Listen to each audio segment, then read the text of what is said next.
आदरणीय शिक्षक साथियों एवं मेरे YouTube चैनल को देखने वाले सभी दर्शकों का मेरे YouTube चैनल में आपका हार्दिक स्वागत है, आपका अभिनंदन है।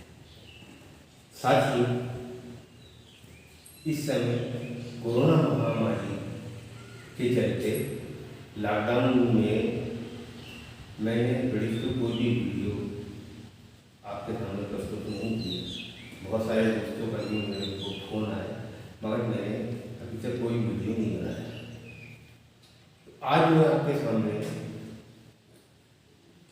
गणित के संबंध में पहले से जो मेरे कुछ वीडियो जो आए हुए थे, जैसे ऊपर लिखा हुआ है क्या शून्य एक सम संख्या है, क्या शून्य प्राकृत संख्या है, तो मैंने ये दो वीडियो आपके सामने प्रस्तुत किया था। क्या शून्य एक प्राकृत संख्या है और दूसरा क्या शून्य एक सम संख्या है।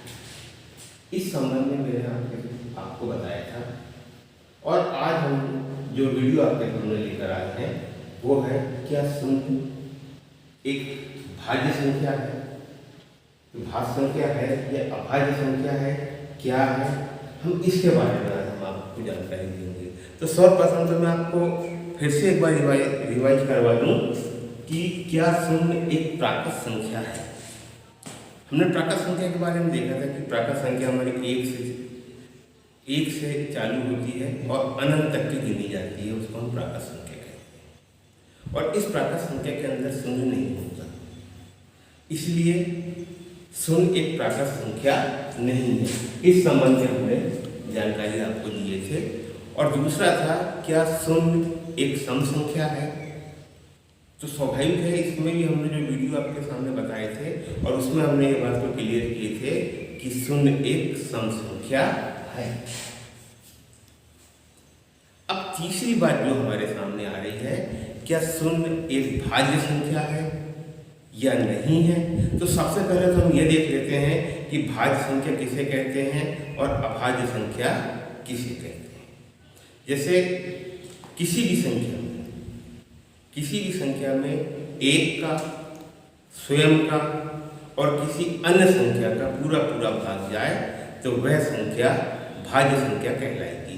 जैसे मान के चलो कि हमने एक संख्या ली है 4 और 4 के बारे में हमने देखे तो क्या इसमें एक का, स्वयं का और किसी अन्य संख्या का भाग, किसी अन्य संख्या, तो हम इसमें एक का भाग देते हैं तो 1 चौके 4, दूसरा स्वयं का यदि हम भाग दें तो 4 एकम 4, और किसी अन्य संख्या का यदि हम भाग दें, अन्य संख्या का भाग जैसे हमने 2 कर लिए तो 2 दूनी 4। ये 3 प्रॉपर्टी को पूरा कर रहा है, एक का, स्वयं का और अन्य संख्या का। तो कहने का मतलब कि भाज्य संख्या उन संख्या को कहेंगे जिसमें एक का, स्वयं का और किसी अन्य संख्या का पूरा भाग जाए। और अभाज्य संख्या हम उन संख्याओं को कहेंगे जिसमें एक का और स्वयं का भाग पूरा चला जाए।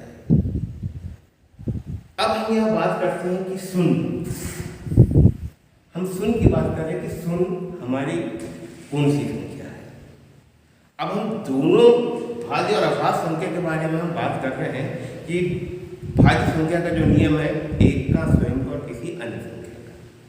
यहाँ भाग देने की जब बात आती है तो भाग देने का मतलब होता है कि ऐसी संख्या जो छोटी या उसके बराबर, छोटी हो या बराबर। जैसे हम यहाँ पर देख रहे हैं, हमको 4 में भाग देना तो 4 से 1 छोटी है तो हम भाग दे रहे हैं, 4 के बराबर है तो हम भाग दे रहे हैं, और ये छोटी है तो हम भाग दे रहे हैं। कहने का मतलब ये है कि भाज्य और अभाज्य संख्या का एक नियम ये भी है कि हम छोटी संख्या का भाग दें।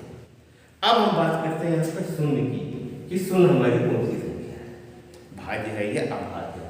तो यहाँ पर हम देख रहे हैं कि ना ये भाज्य संख्या की प्रॉपर्टी को पूरा करते हैं ना अभाज्य संख्या की, क्योंकि एक का, स्वयं का और किसी अन्य संख्या का, इसमें सिर्फ स्वयं का पर भाग जाएगा, शून्य का भाग देंगे, बाकी एक का और अन्य संख्या का भाग इसमें नहीं जाएगा, क्योंकि इससे कोई छोटी संख्या नहीं है। अब यहाँ पर बात आती है कि अगर ये शून्य भाज्य नहीं है तो फिर कौन सी संख्या है। तो शून्य जो है, हम शून्य को उदासीन संख्या कहते हैं। उदासीन संख्या। सुन हमारी जो है ये उदासीन संख्या है। हमने एक वीडियो और आपके सामने प्रसारित किया था जिसमें हमने एक के बारे में बताया था कि एक हमारी भाज्य है, अभाज्य भाज्य संख्या है या अभाज्य संख्या है। तो एक के बारे में हमने बताया था कि एक विशेष संख्या है। हम डिस्क्रिप्शन बॉक्स में ये सभी वीडियो को हम डाल देंगे, आप उनको एक बार और देख लेंगे तो आपको समझ में जाएगी कि एक जो संख्या है हमारी वो विशेष संख्या है और शून्य जो है हमारी ये उदासीन संख्या है। ना ये भाज्य संख्या है ना ये अभाज्य संख्या है। तो साथियों, अब आपको शायद शून्य के बारे में समझ में आ गया होगा कि शून्य प्राकृत संख्या है या नहीं है, सम संख्या है और विषम संख्या है या नहीं है, और भाज्य संख्या है या नहीं है। हमने तीनों बातों को आपके सामने हम 3 वीडियो में हमने आपको बताए हैं। जो हमने देखा कि शून्य हमारी एक उदासीन संख्या है, ये पहली बात हुई। दूसरे तरीके से यदि हम बात करें कि हम शून्य के बारे में यदि देखा जाए तो हम सबसे पहले बात करते हैं कि सबसे छोटी अभाज्य संख्या कौन सी है। हम अगर सबसे छोटी अभाज्य संख्या की बात करेंगे तो सबसे छोटी अभाज्य संख्या हमारी क्या है? 2 है। 2 हमारी अभाज्य संख्या है। सबसे छोटी अभाज्य संख्या हमारी 2 है। और अगर हम भाज्य संख्या की बात करें तो सबसे छोटी हमारी भाज्य संख्या 4 है। सबसे छोटी अभाज्य संख्या 2 है और सबसे छोटी भाज्य संख्या हमारी 4 है। और एक के बारे में मैंने अभी आपको बताया है कि एक हमारी विशेष संख्या है। एक विशेष संख्या। तो कहने का मतलब ये है कि यहाँ कहीं पे भी शून्य का प्रयोग नहीं हो रहा है।